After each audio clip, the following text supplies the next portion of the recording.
Hello everyone! Ayan, so for today's video ay dahil na-miss po namin kumain ng ginisang munggo at matagal-tagal na rin po kami kumain ito. Kaya naman ito yung ating lulutuin. Ayan, so tara na guys at samahan niyo po ako magluto and enjoy watching po.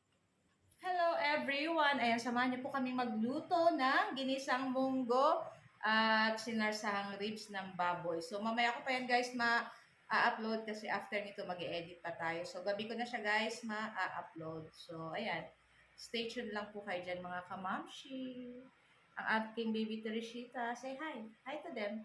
Bye.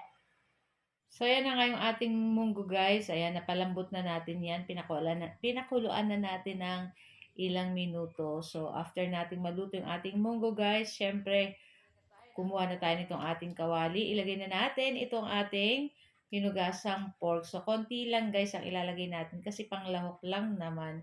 So, ayan, lagyan natin ng tubig at para palambutin natin. So, naglagay na rin tayo ng asin dyan, guys. So, palambutin lang natin at lutuin lang natin hanggang mag golden brown itong ating pork. So, pag ganito na guys, nag-golden brown na, ayan, maglagay na po tayo nitong ating bawang. Ayan, gigisay na po natin itong ating mga bawang and then isunod na rin po natin dyan yung ating mga sibuyas. Ayan, mga kasi medyo madami yata. Dalawa yata yung nilagay nating sibuyas dyan.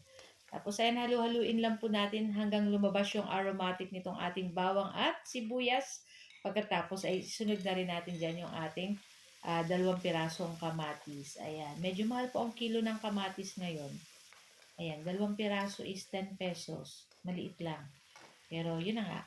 So, after natin magisa natin, pati yung ating kamatis, ilagay na natin dyan yung ating pinakuluan na munggo. So, ayan, ilang minuto lang guys to, luto na rin to kasi luto na yung ating munggo. So, naglagay lang tayo ng 2 basong tubig para may sabaw-sabaw itong ating ginisang munggo. So, naglagay lang tayong pamintang durog at gagamit tayo ng 1/4 cube para sa ating pampalasa at konting asin pa guys. So, syempre, tikman-tikman na lang guys kung medyo matabang pa. Pag matabang pa, dagdag na lang po.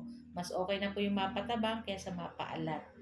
So, ayun na nga at halu-haluin lang po natin iyan at syempre, tikman po natin kung okay na. So, sa akin, okay na po yung lasa. Kaya, pwede na natin ilagay itong ating dahon ng sili. Kung wala po kayong dahon ng sili, pwede po ang malunggay, pwede po ang dahon ng talbos ng ampalaya. Ayan, masarap din po yan. So, pagkatapos, ilagay na natin itong ating chicharon. So, nabili nating chicharon ay maliliit lang guys, pero 3 piraso is 20 pesos. Okay na yan guys. So, pang toppings lang natin dito sa ating ginisang munggo. So, ayan na nga at halu-haluin lang po natin iyan. Para yung lasa pa ng ating munggo ay kumapit dun sa ating ginigisang munggo. So, ayan na nga guys.